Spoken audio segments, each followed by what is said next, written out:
Friends, यदि आप अपने प्रति ईमानदार हैं तो दृढ़ता से अपने निश्चय को दोहराएंगे। यदि आप अपने निर्णय को अंतिम, अटल और अपरिवर्तित मानकर चलेंगे तो आपको यह देखकर आश्चर्य होगा कि वह काम सरल हो गया है और आपकी कार्य शक्ति बढ़ गई है।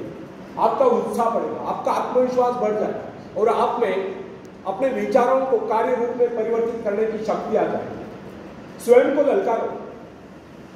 एक नवयुवक अपने से परिचित लोगों से बातचीत करने में घबराता था, उनसे बातचीत करने में संकोच अनुभव करता था।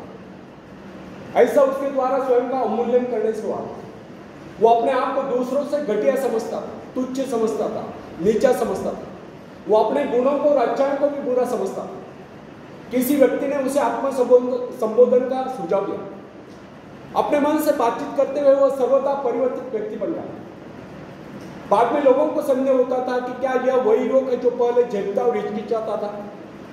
आत्मविश्वास के कारण उसके व्यक्तित्व का ऐसा विलक्षण विकास हुआ, जहां भी जाता अपना विशिष्ट प्रभाव छोड़ता।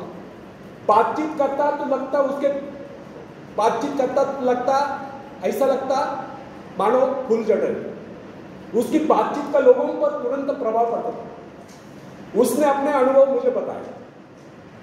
वो गांव की ओर जाकर नदी के किनारे टहलता हुआ अपने मन से बातचीत करता था। वो बातचीत प्राय इस प्रकार हुआ करती थी, क्या मास्टर, क्या तुम में कोई गुण नहीं?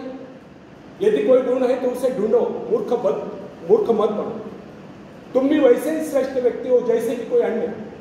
अपना मस्तक ऊंचा उठाओ और मनुष्य बनो।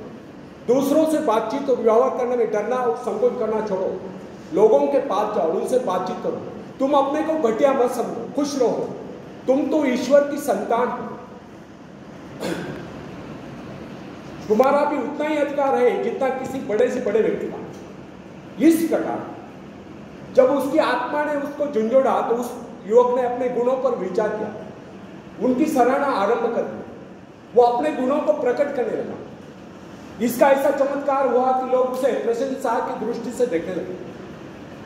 वो एकांत में जाकर अपने से ही बातें कर, वाह मास्टर, तुमने तो कमाल कर दिया।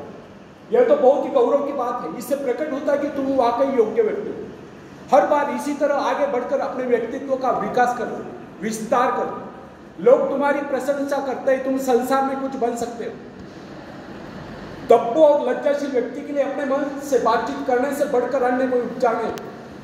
यदि आपका आत्मविश्वास कम हो गया है और आप आत्मनिर्भर बनना चाहते हैं तो एकांत में जाकर अपने मन से बातें कीजिए।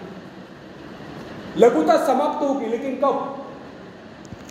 जब मनुष्य को अपने महत्व का अनुभव हो जाता है, उसे इस बात का भान हो जाता है कि उसमें दिव्य गुण है, तो लघुता स्वयं समाप्त हो जाएगी। उस समय वह दीनहीन नहीं रहता। जिससे अपने कार्य करने की शक्ति का बोध हो जाता है, वह भला धूल में क्यों पड़ा रहेगा।